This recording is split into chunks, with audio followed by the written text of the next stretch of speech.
Sawela ng ating CCM, FBI, Central Communication Network Incorporated. Pagsunod sa komunikasyon ng neutralidad, pagtupad sa paghatid ng balita, pagkawalang kinikilingan.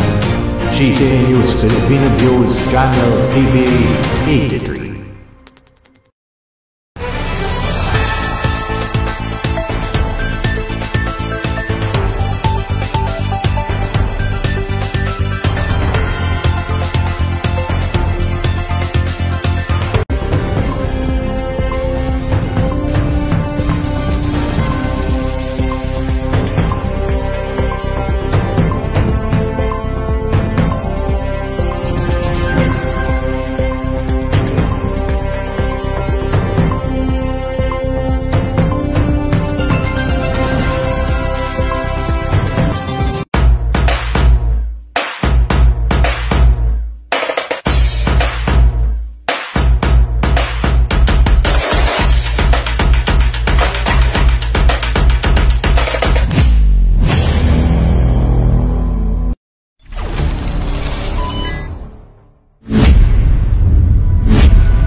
Philippine Standard Time, ganap ng alas 2:56 ng hapon.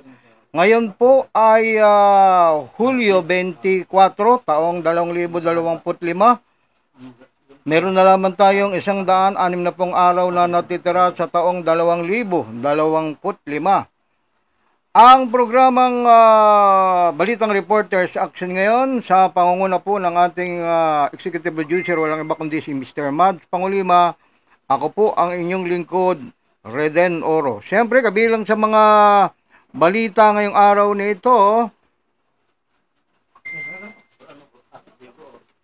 ang programang Balitang Reporters Action nga ay may mga bahagi tayong mga kwentong word mula sa panulat ni Ronel Nico B. Halos.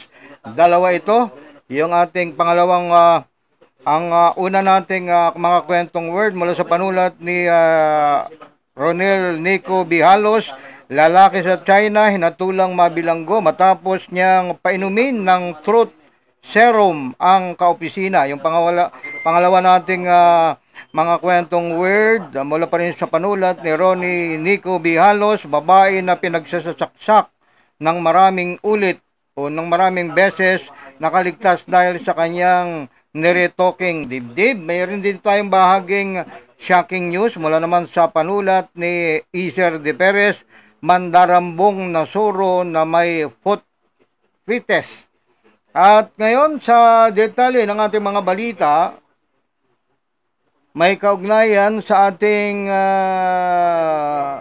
programa ngayong araw na ito, ang programang Balitang Reporters Action ngayon. Hustisya, sigaw sa pinasilang na broadcaster. Hustisya, ito ang mariing sigaw ng nagkakaisang labor coalition na mariing kinundina ang ambos slay sa radio broadcaster station manager na si Edwin Boy Pana Segovia sa Bisilig City noong Lunes ng umaga. Si Boy Pana ay pinagbabaril matapos tambangan ng mga armadong lalaki habang lula ng motorsiklo pauwi sa kanilang tahanan matapos ang radio program nito sa bahagi ng National Highway ng Barangay Mangagoy, Bisilig City. Ang biktima station manager ng Radio Gugma at radio host ng programang Diretsahan ni Boy Pana Segovia sa himpilang 93 o 95.8 DXCB-FM radio ay napuruhan ng mga tama ng bala sa ulo na siyang kinitil sa buhay nito habang mabilis namang nagsitakas ang mga armadong salarin. Ayon kay Nagkaisa Labor Coalition Chairperson Sani Matula, si Segovia ay ikatlong media man na pinasilang sa bansa sa taong ito matapos ang pamamaslang kay Veterans Communist at dating Kalibo Aklan Mayor Juan Johnny Dayang noong Abril at dati ring radio broadcaster na aktivistang si Ali Makalintal, isang trans woman noong Hunyo. Don't kill the voice of reason. Journalists and trade unionists alike defend the public interest by speaking truth to power. Silence them with violence is a betrayal of our freedoms. Dagdag pa ni Matula na nananawagan sa administrasyon na tuldukan ang kultura ng patayan, tugisin at litisin ang mga sangkot sa krimen. Ayan humihingi po ng hustisya yung pinatay na broadcaster sa Cebu, dyan sa Bisilig City sa Cebu. Kanyang pangalan ay si Erwin Boypana Segovia. Yung nakalaang araw, kung hindi ako nagkakamali kahapon, nabasa ko po, siya po'y nakapanig doon sa kabilang politiko at hindi ko po sinasabi na yung pamatay sa kanya, yung kalabang politiko ng kanyang, sa amin po kasing mga media man, may tinatawag kaming media bureau. Media bureau ng isang politiko. Nangyari po kay, kay Johnny Glorioso ng Laguna area, kung hindi ako nagkakamali. Dati siyang nakakampi doon sa kasalukuyang nakaupong mayor. May tumakbong bagong mayor, tatakbong bagong mayor nagulat na lang siya, inambush siya. Kaya na po, bahala mga kaibigan, ang mag-isip kung sino ang nagpa-ambush kay yung binabanggit kong correspondent ng himpilang DCMM ng ABS-CBN ng panahon na yon. Samantala, dako naman tayo sa iba pang mga balita. Dito na muna tayo sa ating shocking news na mula sa panulat ni Izer A. Perez. Sa isang village ng Alemanya, ito yung pamagat Mandarambong na suro na may foot pitis. Sa isang village ng Aleman sa Salendorf, Berlin, isang kakaibang kaso ng mga nakaw na sapatos, flip-flops, sandals, crocs, trimmer ang natunto. Napansin ni Christian Mayer, residente ng Berlin's Salendorf neighborhood, na isa sa mga bago at mamahalin niyang sapatos ay nawawala. Iniwan niya ito sa beranda at hindi na nakita pa.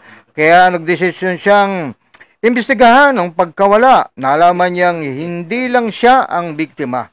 At sa pagsisiyasat, natuklasan niya ang tumatangay ng mga sapatos, isang Pax Vadet, red-handed or red-powered na may two blue flips-pops sa bibig. Isang hayop pala no?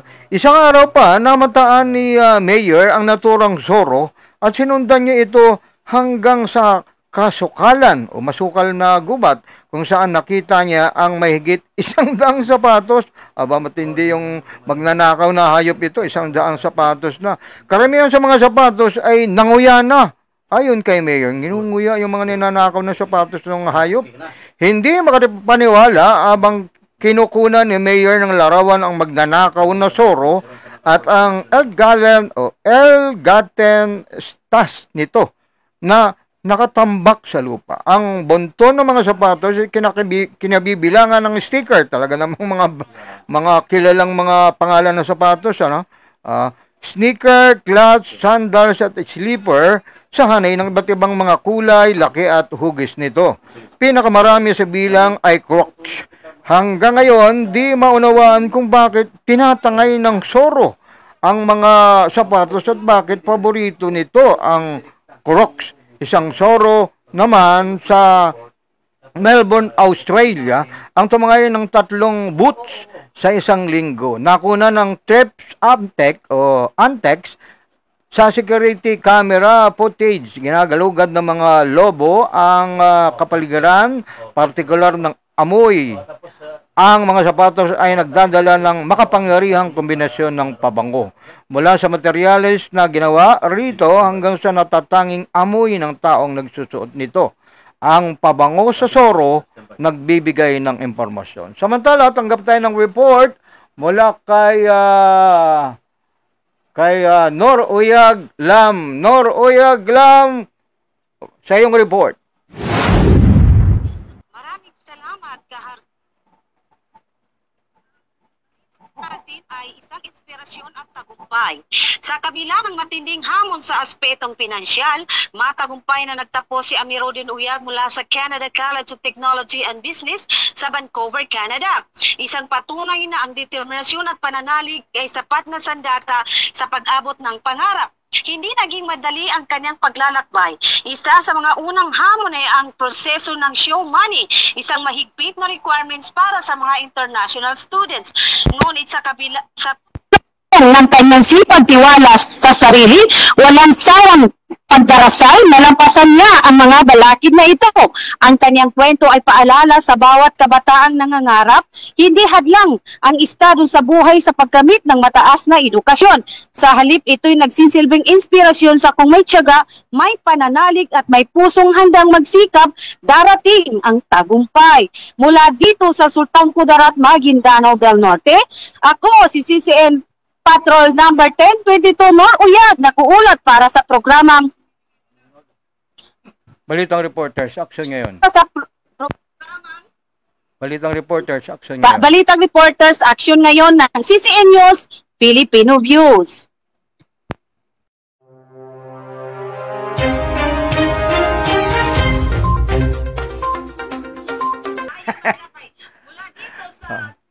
Akala ko Webes kasi ngayon.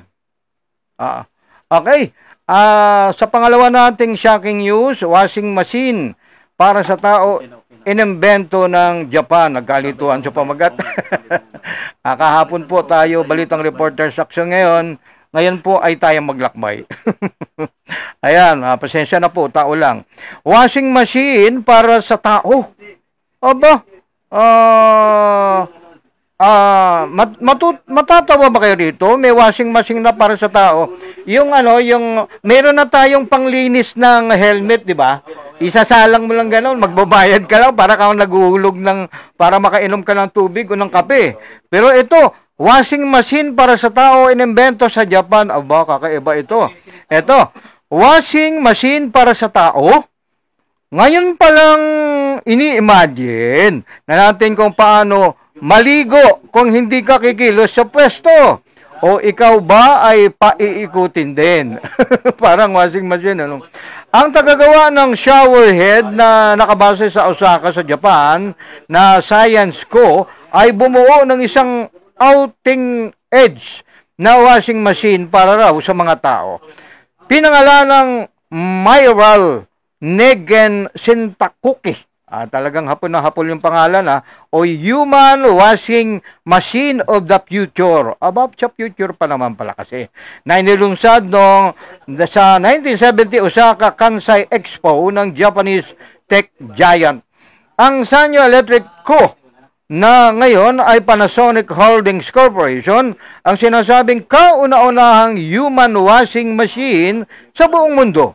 Hugis ng itlog at bubble na teknolohiya ito na nakakuha ng imahinasyon ng sinuman at makaakit ng napakaraming tao sa booth ng manufacturer.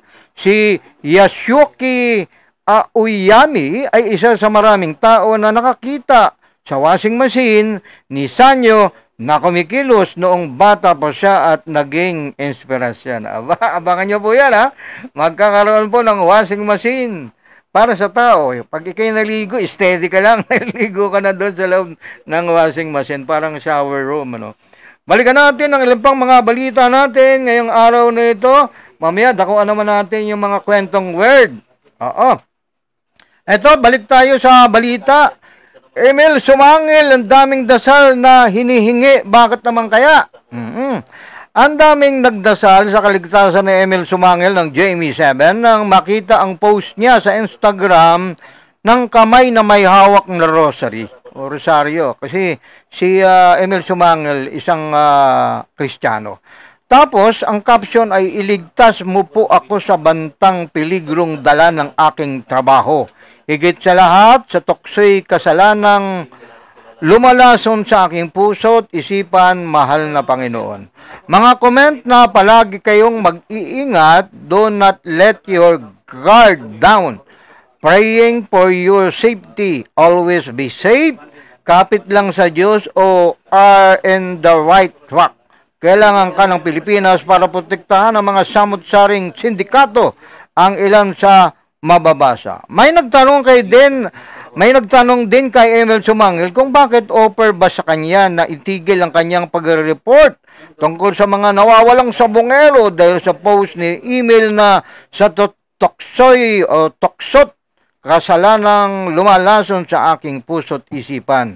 Matatandaan mula nang humingi ng prayer kay for Emil ang misis nito dahil nga sobrang controversial ang interview niya kay Julie Totoy Padidungan, ang daming reaksyon at ang daming niyang pinangalanan.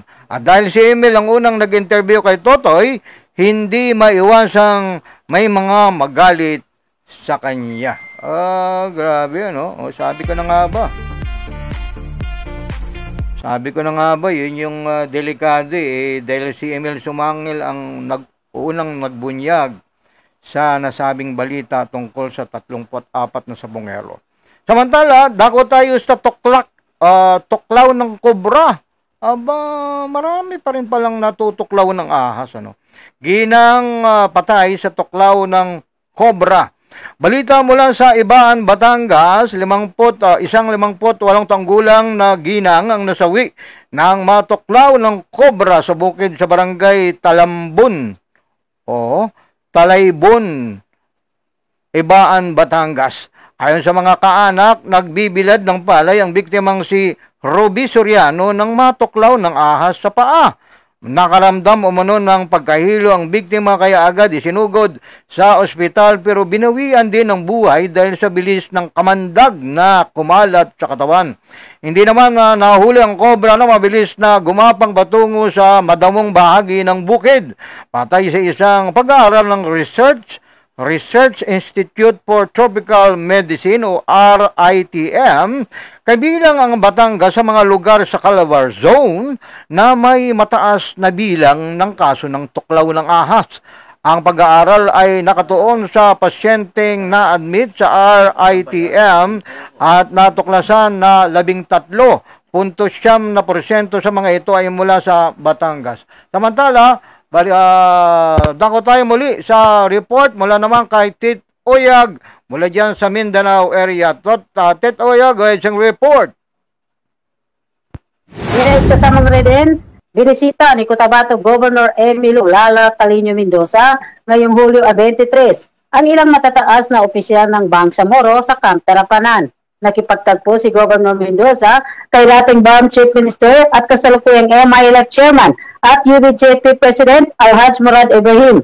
Gayon din kay BARM Minister ng Technical Education Muhagir Iqbal ng matatag na suporta sa mga inisyatiba para at kaunlaran sa rehiyon at sa buong lalawigan ng Cotabato. Kasama rin sa delegasyon si Member of Parliament Muhammad Kelly Yu Antao na nagpamalas din ng suporta sa patuloy na dialogo sa pagitan ng mga lider ng rehiyon pamahalaang panlalawigan. Mula dito sa Sultan Kudarat, Maguindanao del Norte, ito si CCN Patrol 795, Tet Uyag, para sa programang Tayo Maglakbay ng CCN News, Filipino Views. Diyan sa Mindanao, sa huling paragraph ng balitang ginang namatay sa tuklaw ng kobra, ayon po sa pag-aaral, karamihan sa mga biktima ay mga magsasaka ng palay at madalas na sa paa ang kagat ng ahas na nangyayari tuwing araw. Biro mo, kahit na araw, ano?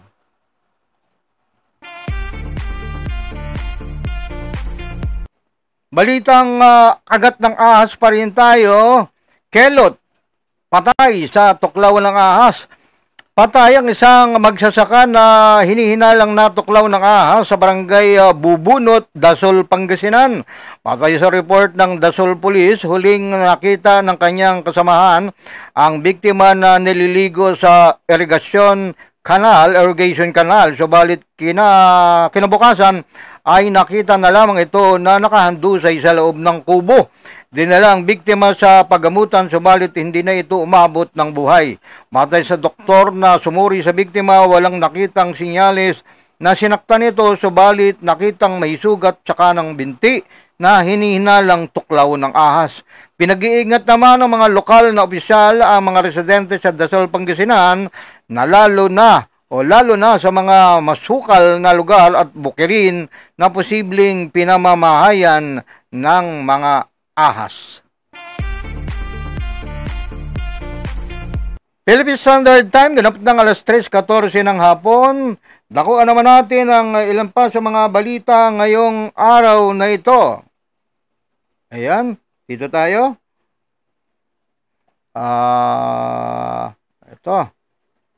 Yung 12 patay, 12, gulo ko talaga yung ano. Senador Mark may tugon sa mga namamatay sa rabies. O ito, hindi niya nitatanong. Ako'y galing nung Martes ng hapon hanggang Miyerkules sa madaling araw sa San Lazaro. Ako po'y nakagat ng pusa ni Nida Godino eh. Kalmot at saka may kagat pa siguro kasi mayroong isang bilog dito sa malapit sa siko ko. Yung malambot na bahagi ng kamay ko, no? Senator Mark Villar may tugon sa mga namamatay sa rabies. Totoo namang nakaalarma ang pagtaas ng bilang ng mga namatay na may kaugnayan sa rabies sa buong bansa.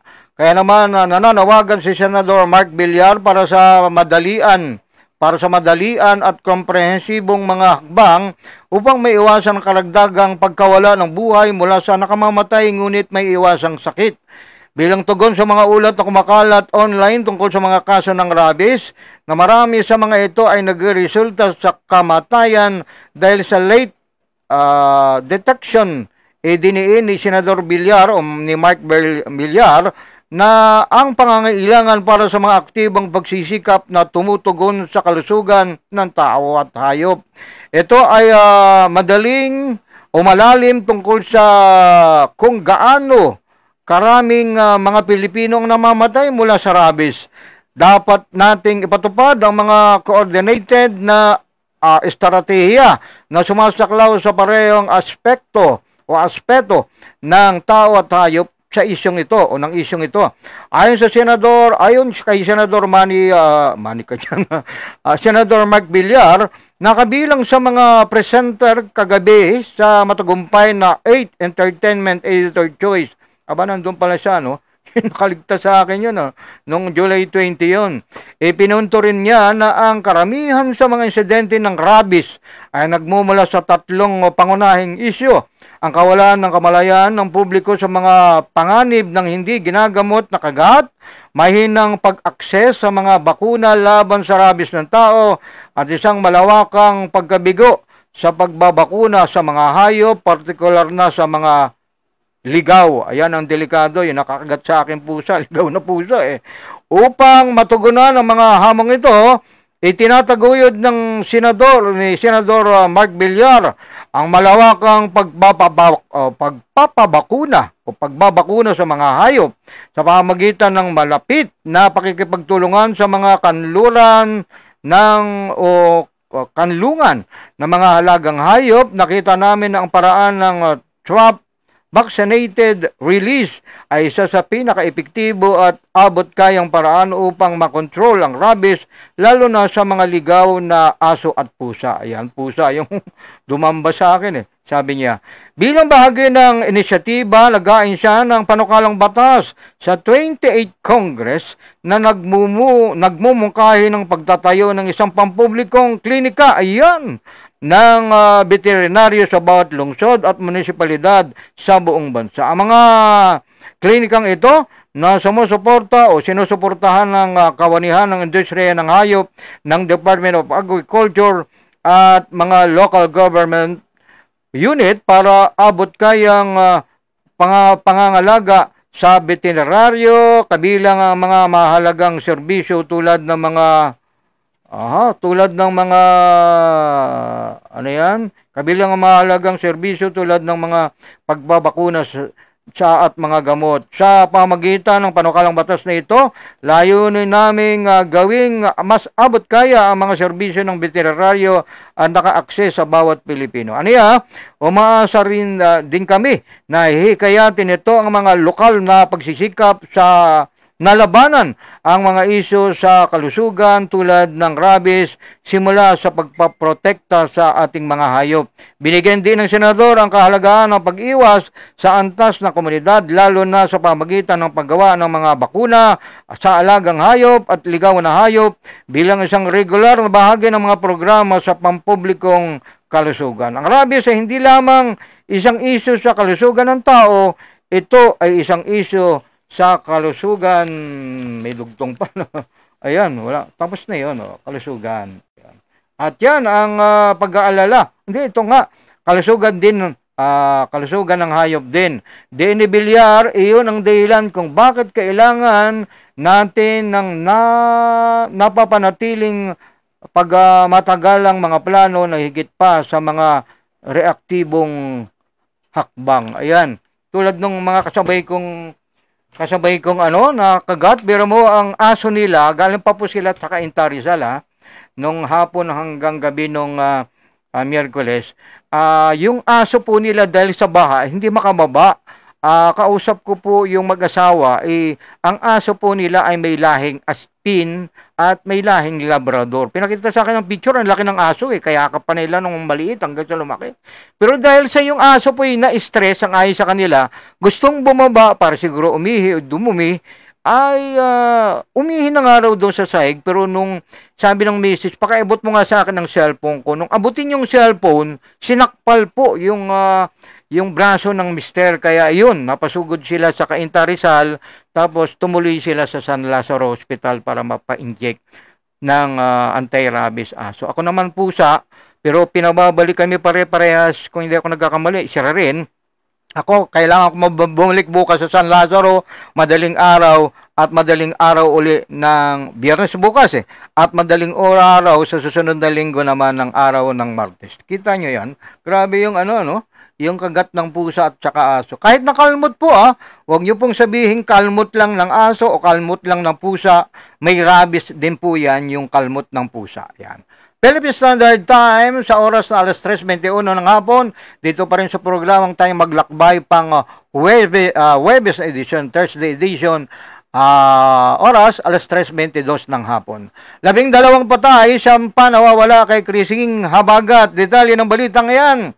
Umakyat na sa 12 kataong nasawi habang siyam ang nawawala dulot ng bagyong Krising at Habagat sa bansa.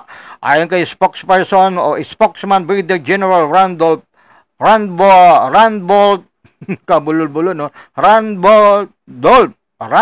Tuano, karamihan sa mga nasawi ay dahil sa pagkalunod at 5 sa kanila ay naitala sa Calabar Zone, 3 sa Negros Island Region, 1 sa Mimaropa at Metro Manila. 2 ang naiulat ang nabagsakan ng puno sa Northern Mindanao at Bangsamoro Autonomous Region in Muslim Mindanao o BARM. Nasa 5 ang nawawala dahil sa flash flood sa Metro Manila, 3 sa Western Visayas at 1 sa Calabar Zone. Sinabi pa ni Tuanyo na may higit 600,000 pulis ang inilagay sa standby alert para sa mabilis na pagtugon. Dito naman tayo sa balitang modernong teknolohiya kontra illegal online gambling minungkahi. Pansamantala tayong lilibang Sempabuid upang bigyang daan ng ating himpilan.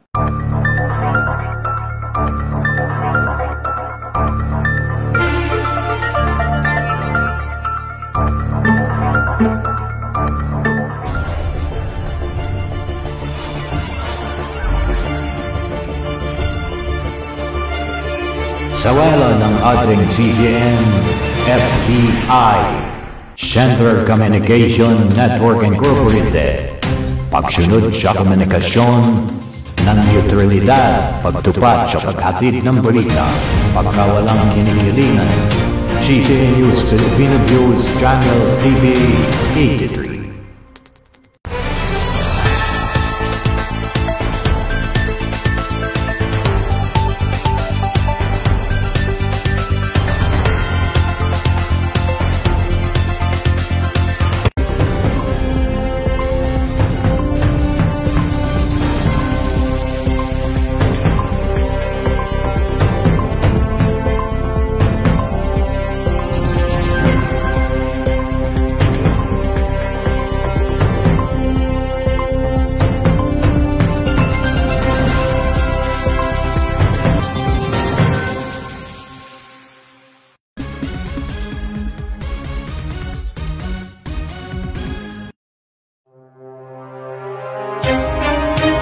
Philippine Standard Time, ganap ng alas 3:24 ng hapon. Patuloy pa rin kayo nakasubaybay sa programang pang-Webis na edisyon ng programang Tayo Maglakbay. Simpilang ito ng CCN News Filipino View. Sa pangalan pa rin po ng aming executive producer, walang iba kundi si Mr. Mads Pangulima.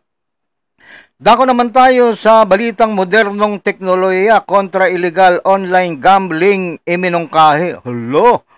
Pinag-iinitan na kayo ha. Ito yung balita. Nanawagan ang mga consumer advocacy groups sa pamahalaan na gamitin ang mas matalino at makabagong teknolohiya upang labanan ng illegal na online gambling sa halip na ganap na ipagbawal ang lahat ng anyo ng online gambling sa bansa. Parang may ano ito parang may pailalim ito parang ayaw maging aktibo, ayaw mag-concentrate. Babala ng mga grupo ang total ban ay maaaring magtulak sa mga lehitimong online gaming platforms na lumipat sa underground operation na mahirap bantayan at mas mapanganib sa mga mamamayan. Ayan.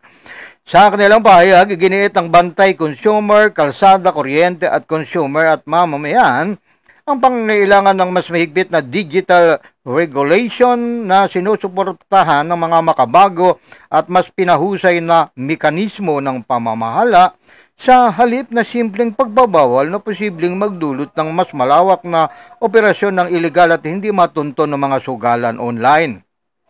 Totoo ang pangamba ng publiko ukol sa masasamang dulot ng sugala ayon kay Attorney Carrie Season, convenor ng BK3. Ngunit ang simpleng pagbabawal ng online gambling ay hindi sapat. Maraming mga site ang nakabase sa labas ng bansa at hindi nasasaklaw ng ating mga batas, kaya patuloy nilang naipakakalat ang mapaminsalang software at nananakaw ng datos ng mga gumagamit saad nito. Binanggit pa ni Season na kahit pa maraming illegal na gambling site ang nablock na ng pamahalaan, patuloy itong muling lumilitaw sa bagong mga web domain at offshore servers. Maaring maipasara ang ilang site ngayon pero may kapalit na bukas. May kapalit na bukas. O ngayon, isasara mo, bukas may kapalit na yan. Kailangan natin ng mas matatalinong sistema na maagap na natutukoy at naipapatigil ang mga ito bago pa man makarating sa publiko. Isa itong usapin ng cyber security at nararapat itong tratuhin bilang ganoon dagdag pa niya. Nagpahayag din ng pagkabahala ang BK3 at KM sa patuloy na pagdami ng unregulated online gambling platforms na umano'y nagiging daan ng pandaraya, pananamantala at iba pang anyo ng krimen bunsod ng kawalan ng sapat na regulasyon. Samantala, tanggap pa tayo ng report. Nakaredy na ba yung ating correspondent sa probinsya? Gate nila ang pagbabawal sa Yan. Tanggap tayo ng report mula kay Nor Uyam Lam. Uyag Lam mula sa Mindanao. Go ahead, Nor. Nor, go ahead. Sa mga din, formal nang binuksan sa publiko ang trade fair bilang bahagi ng pagdiriwang ng ika-70th anniversary ng pagkakatatag ng bayan ng Sultan Kudarat. Pinangunahan ito ni Mayor Dato Shamim Mastura, katuwang sila Governor Dato Tukaw Mastura at Vice Governor Dato Marcial Siswat. Tampok sa aktibidad ang mga produkto ng lokal na negosyante, kooperatiba, organisasyon at sining at agrikultura ng komunidad. Binigyan din ni Mayor Mastura ang kahalagahan ng pagkakaisa para sa kaunlaran habang suportado ni Governor Tukaw Mastura ang mga proyektong nagtataguyod ng lokal na ekonomiya, particular ang mga micro, small, and medium enterprises. Naging makabuluhan kaganapan ang pagbubukas ng trade fair bilang simbolo ng kasaysayan kultura sa kolektibong ambisyon tungo sa mas maunlad na Maguindanao del Norte. Mula dito sa Ribocon Sultan Kudarat, Maguindanao del Norte, ako si number 1022, Nor Uyag, nag-ulat para sa programang Tayo Maglakbay ng CCN News Filipino Views. Po mga kaibigan, ang report ni Nor Uyag mula dyan sa Mindanao. Sa pagpapatuloy ng balitang modernong teknolohiya kontra illegal online gambling, minungkahi ng Ang dagdag na balita, may kaugnayan sa balitang yan. Dito tayo. Giit nila ang pagbabawal. Ba't nawawalang bigla yung aking binabasang balita? Iwanan muna natin yan habang nagluloko ka. Iwanan ka muna namin. Dito tayo, mahigit 500 pamilya sa Quezon City, nilikas sa habagat. Ito na. Mahigit 500 pamilya sa 18 barangay sa Quezon City ang nilikas dahil sa pagbaha at malakas na ulan, buhos ng ulan dahil sa habagat dulot ng bagyong Krising. Bati tayo, Sandigan ng Bayan, shout out Zamboanga City, Mindanao. Sandigan ng Bayan, shout out from Zamboanga City, Mindanao. Maraming salamat sa inyong patuloy na panonood. Ayon sa city government na 556 na pamilya na binubuo ng 1,738 o 1,938 na individual ang inilikas nitong linggo ng hating gabi. Tagal na, no? Hanggang ngayon, nandun pa rin sila. Karamihan sa mga evacuees ay taga-barangay Bagong Silangan na kung saan 100 pamilya ay pansamantalang iniwan ang kanilang mga bahay. Personal na binisita ni Mayor Joy Belmonte ng Quezon City ang evacuees upang malaman ang kanilang mga kalagayan. Batay sa city government, nag-implementa ang evacuation center ng bagong sistema kabilang ang pagbibigay ng evacuation cards sa mga apektadong pamilya upang mabilis na siguradong maproseso ang kinakailangan nilang tulong. Philippine Standard Time, ganap ng alas 3:31 ng hapon. Patuloy pa rin ka nakasubaybay sa programang Tayo Maglakbay pang Thursday edition ngayong araw ng Hulyo 24, 2025. PH Motorcycle Ride Hauling lumalago. Talaga? Malago daw Sa kabila ng mga pagdududa sa Senado ng Industriya sa Motorcycle Hailing App o Hailing App, tiniyak ng angkas na nananatili silang matatag. Ang sektor ng PS Motorcycle Ride Hailing ay hindi lamang matatag, ito ay lumalago. Inaasahang lalago sa $1.33 billion yung pagsapit ng 2030, hanggang 2030, kanilang tansyado na yung paglago. Ang industriya kung saan ang angkas ang nangunguna sa paglagong ito. Bilang una at pinakamalaking motorcycle hailing platform sa bansa, sinabi ni George Roheca, Presidente at CEO ng angkas, na nananatili silang haligi ng katatagan sa pananalapi at pagpapatakbo. Galing nila, no? Isang click lang natin, darating na sila, no?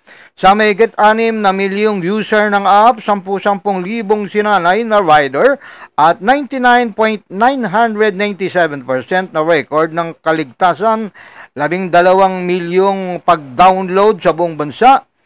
Ang platform ay naging kasing kahulugan ng ligtas, maasahan at abot kayang kadalian kumilos, bilis kumilos, para sa milyong-milyong Pilipinong naglalakbay sa pang-araw-araw na hamon ng urban congestion. Ang industriya motorcycle ride hailing ay naging malalim na tela ng buhay urban ng mga Pilipino. Hindi ito uso, ito isang mahalagang serbisyo.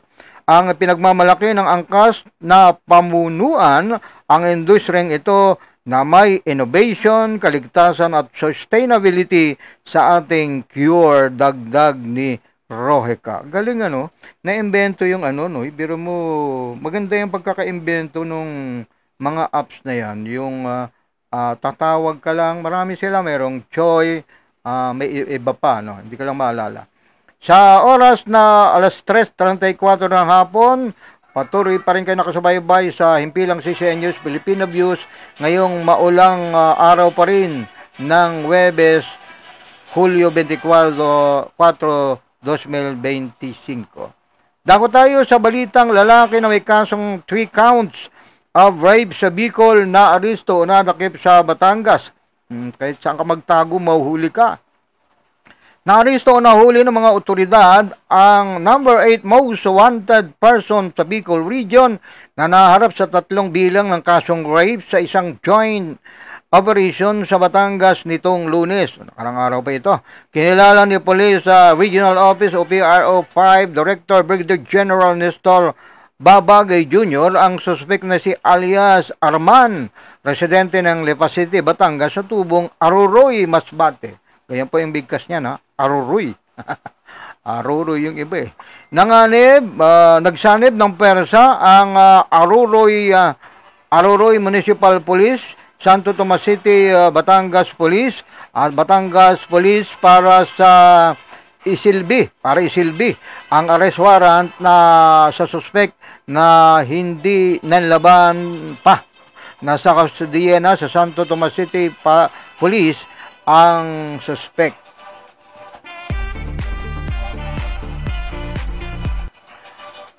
Dako tayo sa lagay ng panahon o balita. 2 LPA binabantayan na habagat mananalasa hanggang ngayong araw nito, araw ng Huwebes. May medium chance na maging bagyo ang 2 low pressure area o LPA sa loob ng Philippine Area of Responsibility o PAR ayon sa Pag-asa. Alas 3 ng hapon namataan ang unang LPA sa layong 1,220 kilometrong silangan ng Southern Luzon. Ang ikalawa naman ay naobserbahan sa silangan ng Cagayan o Cagayan. Samantala, patuloy na magbubuhos ng malakas na ulan hanggang Martes ng tanghali. Noong nakarang Martes, Hulyo 24, ang southwest monsoon o habagat makakaranas ng walang puknat ng ulan ang Metro Manila at ilang lalawigan na may 100 hanggang 200 millimeter ng tubig ulan hanggang sa Huwebes. Ngayong araw nito, Hulyo 24, dulot ng habagat. Nag-abiso rin ang Pag-asa sa mga residente at local government unit na paghandaan ang malalakas na pag-ulan mula Hulyo 21 hanggang Hulyo 21 hanggang Hulyo 24 na ang dami ay ng rainfall ay mas mataas, partikular sa Zambales, Bataan, Occidental Mindoro, bahagi ng Ilocos Region. Samantala, dako tayo sa mga kwentong word mula sa panulat ni Ronel Nico Vihalos. Babae na pinagsasaksak ng maraming beses nakaligtas dahil sa kanyang niritoking dibdib. Aba, may malaking bagay din pala yung ang dibdib mo niritoke, no? Ito yung kwento. Isang babae sa bansang China ang himalang nakaligtas matapos saksakin ng 22 beses sa dibdib sa tulong ng kanyang silicone bridge implants. Ang insidente ay naganap noong Mayo 22 sa isang shopping mall sa southeastern China. Ayon sa ulat, ang 30 anyos o 30 taong gulang na biktima ay napilitang pinasok sa kanyang sasakyan ng suspect habang nasa parking area. Tinutukan siya ng kutsilyo at pinilit na magmaneho patungo sa kalapit na bayan. Habang nasa biyahe, pinilit siya ng suspect na kumalap ng pera para sa mga kakilala gamit ang kanyang cellphone. Sumunod ang biktima sa utos ng suspect para na rin makapagpadala siya ng lihim na text sa kanyang boyfriend. Sa tulong ng boyfriend, pinatrace nito ang GPS location ng biktima sa tulong ng mga pulis. Subalit pagdating ng mga pulis, biglang pinagsasaksak ng suspect sa dibdib ang biktima bago nito sinaksak ang sarili at naging dahilan ng agarang pagkamatay ng suspect. Himalang nakaligtas ang biktima ayon sa mga doktor, iisang saksak lang ang tumama sa kanyang baga. Sumailalim ako sa breast augmentation surgery noon at hinarang ng silicone implant ang sanay nakamamatay na mga saksak pahayag ng biktima. Bagamat nakalabas na ng ospital, ipinahayag ng biktima ang kanyang pagkadismaya dahil isinara na ng mga autoridad ang kaso kasunod ng pagkamatay ng suspect. Pakiramdam niya wala siyang nagawa dahil basta na lang isinara ang kaso niya laban sa suspek. Ang kaso ay umani na mga diskusyon online kung saan nagpahayag ang mga Chinese netizens ng pagkamangha sa hindi inaasang benepisyo ng breast augmentation, habang ang iba naman ay nananawagan para sa mas mahigpit na seguridad sa mga pampublikong lugar at mas maayos na sistema ng hustisya para sa mga biktima. Porque siyempre dahil sa namatay na yung suspect, wala na, tapos na yung kaso. Pero parang lumalabas dito sa kwentong babae na pinagsasaksak ng maraming beses, nakaligtas dahil sa kanyang naratoking dibdib. Kahit na namatay niya, parang, ayaw ko kung tama yung pagkakaintindi ko, parang gusto niyang ituloy pa rin yung kaso. Sino yung kakasuhan niya? Namatay na yung ano eh. Eto naman, nabasa ko na ba ito? Yung mga kwentong word pa rin, mula pa rin sa panulat ni Nico Halos. Isang lalaki sa China ay natulang mabilanggo matapos niyang painumin ng throat serum ang kaopisina, office mate niya. Isang lalaki sa Shanghai, China ang hinatulan ng mahigit 3 taong pagkabilanggo matapos mapatunayang paulit-ulit niyang nilagyan ng tinatawag na throat serum ang inumin ng kanyang kaopisina upang nakawin ang mga plano nito sa trabaho. Sa salamin, ang salarin na kinilala sa apelidong Lee ay napatunayang nagkasala ng inducing drug use through deception. Ayon sa ulat ng Chinese media, na bili ni Lee ang throat serum sa isang business trip kung saan sinabi umano ng nagbenta na ilang patak lang nito ay sapat na para mapaamin ang sinuman sa kanilang mga sekreto. Ginamit niya ito sa kanyang kaopisinang si Wang upang alamin ang mga plano nito sa trabaho. Unang isinagawa ni Lee ang pagpapainom ng serum noong Agosto 2022 nang lumabas na ang magkaopisina para mag-dinner kung saan pinatakan niya ng serum ang inumin ni Wang. Nakaramdam ng pagkahilo at pagkalito ang biktima, ngunit hindi nakuha ni Lee ang impormasyong kanyang kailangan. Inulit ni Lee ang gawain noong Oktubre at Nobyembre 2022 na nagdulot ng parehong sintomas tulad ng pagkahilo at pagsusuka. Dito na naghinala si Wang dahil napansin niyang tuwing kumakain siya sa labas na kasama si Lee ay doon lamang siya nagkakasakit. Nagpasya siyang magpasuri ng kanyang dugo at ihi. Lumalabas sa resulta ng laboratorio na nagpositibo si Wang sa mga sangkap na clonazepam at xylazine, mga potent na central nervous system depressant na ginagamit bilang pampakalma. Gamit ang ebidensya, nagreklamo si Wang sa pulisya. Sinalakay ng mga otoridad ang bahay ni Lee at natagpuan ng truth serum na naglalaman din ng parehong mga droga. Dito na umamin si Lee sa kanyang ginawa.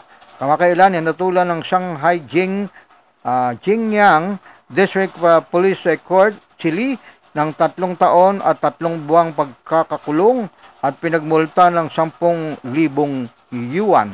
Habang hindi isinasa publiko ang detalye ng work plan ni Wang, umani ng espekulasyon online ang kaso kung saan marami ang nag-isip kung gaano kahalaga ang planong ito para humantong si Lee sa ganoong klaseng krimen. Kaya ingat-ingat kayo pag kayo nagpainom ng truth serum kasi ang balak nyo aamin kung ano yung mga plano sa trabaho, hindi nangyari yon kay Wang. Kaya ayun, nakakulong na si Lee sa ilang taon siyang nakakulong.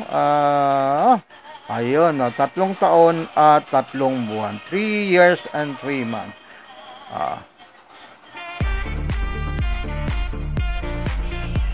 Balik tayo sa ilang pang mga balita ngayong araw na ito ng Huwebes, ika-24 ng Hunyo taong 2025. Siyempre, sa pangalan pa rin po ng himpilang ito, si CN News Filipino Views, sa pangalan ng aming executive producer si Mr. Mads Pangulima, Ako po ang inyong lingkod, Reden Oro. Subaybay niyo rin po yung mga programang iba dito sa CCN News Filipino Views mula Lunes hanggang Linggo. Napakasipag po ng aming mga kasamaan dito. Wala kaming pahinga. Lunes hanggang Linggo may programa po rito. Mga hukom ng RTC Pasig o Pasig RTC nakatanggap ng online threats sangayon sa Supreme Court. Abay nagagawi kami minsan dyan Pasig Regional Trial Court. Ito, maikling kwento lang ito, o maikling balita.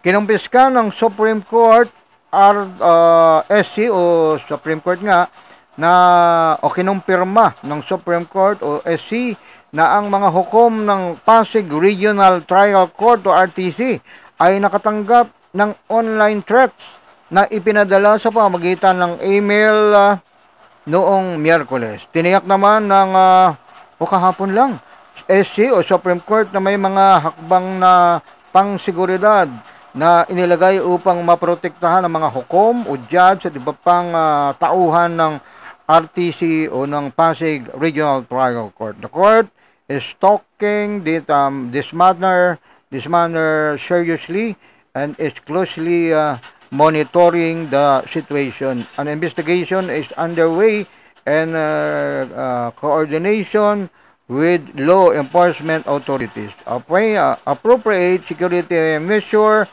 have also been put in place to ensure the safety and protection of the judges, court personnel, court users, and the general public. Dagdag pa nito. Delikado yung nanganganib yung mga hukom sa Pasig Regional Trial Court. Nagkatid sa ating oras, ganap ng alas 3:46 ng hapon.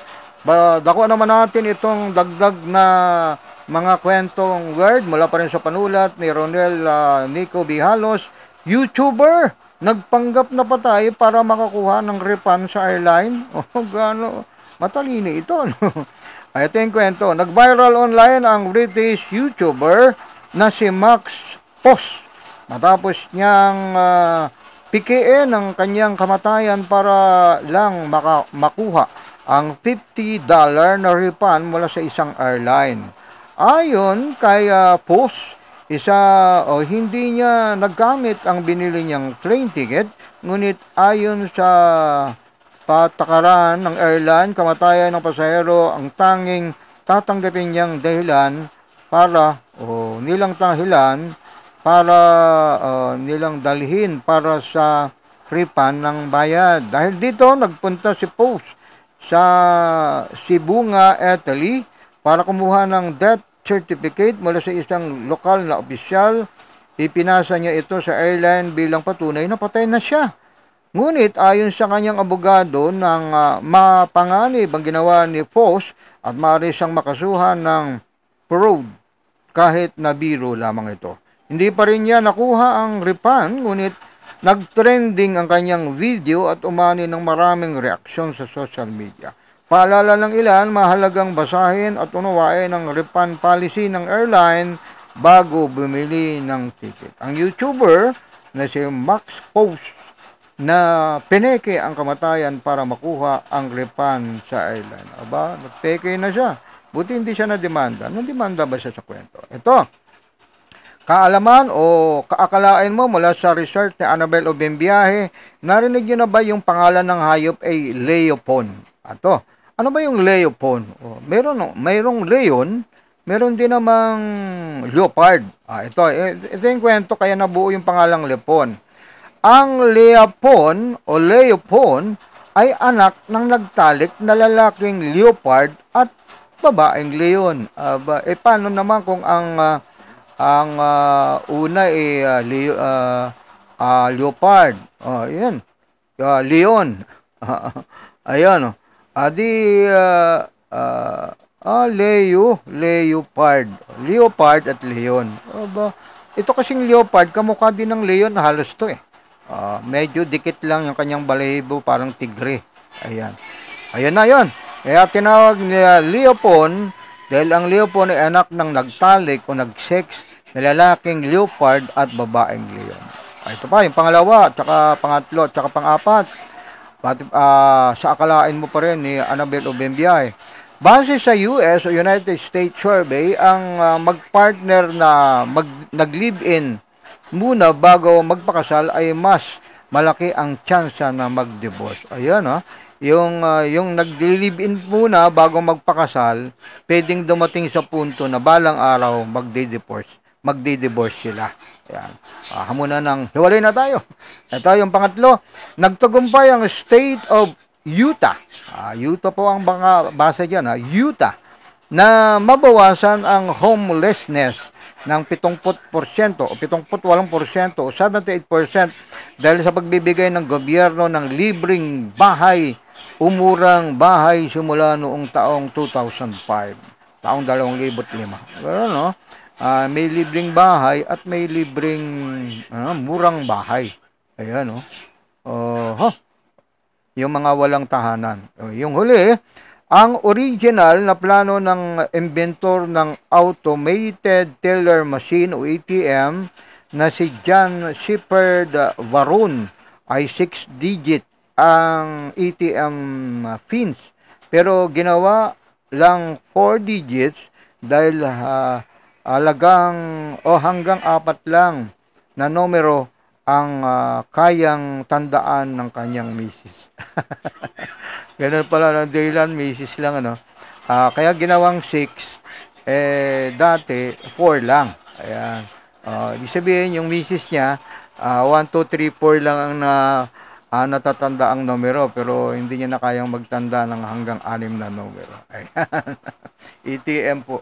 At sa oras natin, nagatid sa ating oras, ganap ng alas 5 ka dyan. Alas 3:51 ng hapon, dito pa rin sa programang Tayong Maglakbay, pang Webes na edisyon. Ayan. At dyan na po nagwawakas ang programang Tayong Maglakbay. Sa impilang ito ng CCN News, Filipino Views. Dako tayo sa ating, sana ba yung kasabihan today ko? Ba't nawala na? May nahanda na ako kanina pero nawala. Pero dahil sa nawala, hindi na tayo magbabasa ng kasabihan today. At yan na po nagwawakas ang programang Tayong Maglakbay pang Webes na edisyon sa pangalan po ng aming executive producer. Ito yung kasabihan today. Ngayong araw, ang kabaitan ng tanging lingwahe na naririnig ng mga bingi at nakikita ng mga bulag. Sa pangalan po ng aming executive producer, walang iba kundi si Mr. Mads Pangulima. Ako po muli si Riden Oro. Maraming salamat po sa inyong pagsubaybay. Bye-bye!